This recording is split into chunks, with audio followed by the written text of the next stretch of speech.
একটা সময়ের কথা দূরের এক গ্রামে থাকত আরিফ নামে এক তরুণ। সে ছিল খুবই সাধারণ, চাষবাস করে দিন কাটাত। কিন্তু তার মন ছিল অসাধারণ। প্রকৃতি, পাখি আর নদীর সুরে সে সবসময় মুগ্ধ হয়ে যেত। একদিন বিকেলে নদীর ধারে বসে গান গাইছিল আরিফ। হঠাৎ আকাশের দিক থেকে নেমে এলো এক অদ্ভুত আলো। আলো মিলিয়ে গেলে দেখা গেল একজন অপূর্ব সুন্দরী পরী দাঁড়িয়ে আছে। তার নাম নূরজাহান। তার চোখ দুটো ছিল যেন আকাশের তারার মতো ঝলমলে।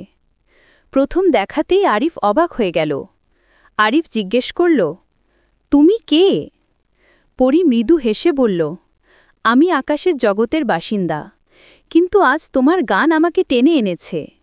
এরপর থেকে প্রায় প্রতিদিন সন্ধ্যায় নূরজাহান নদীর ধারে আসত। তারা দুজনে বসে গল্প করত, হাসত, গান গাইত। ধীরে ধীরে মানুষের হৃদয় আর পরীর হৃদয় একে অপরকে ভালোবেসে ফেলল। কিন্তু তাদের ভালোবাসার পথ সহজ ছিল না, কারণ আকাশের জগতের নিয়ম অনুযায়ী পরীরা মানুষের সঙ্গে থাকতে পারে না। নূরজাহানকে ডেচে পাঠালো তার পরী রানী। নূরজাহান, তুমি ভুলে যেও না, তুমি পরী, মানুষের জগতে তোমার স্থান নেই। নূরজাহান জগ ভিজে বলল, কিন্তু রানীমা, আমি আরিফকে ভালোবাসি, তার থেকে দূরে থাকতে পারব না।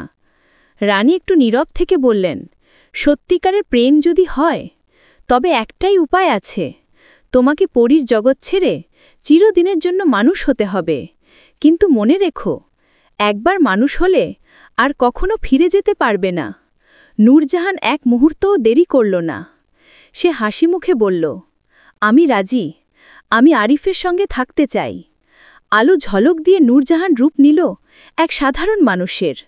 আরিফ তাকে বুকে জড়িয়ে নিল আনন্দের অশ্রু নিয়ে। তারপর তারা দুজনে বিয়ে করল। গ্রামের মানুষ অবাক হলেও পরে বুঝল এ প্রেমটা স্বর্গের দান।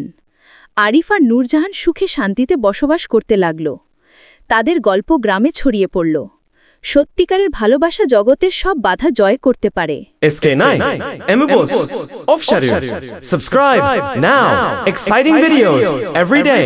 Don't forget to like, comment, and share. Join the family today. SK9 Boss Official.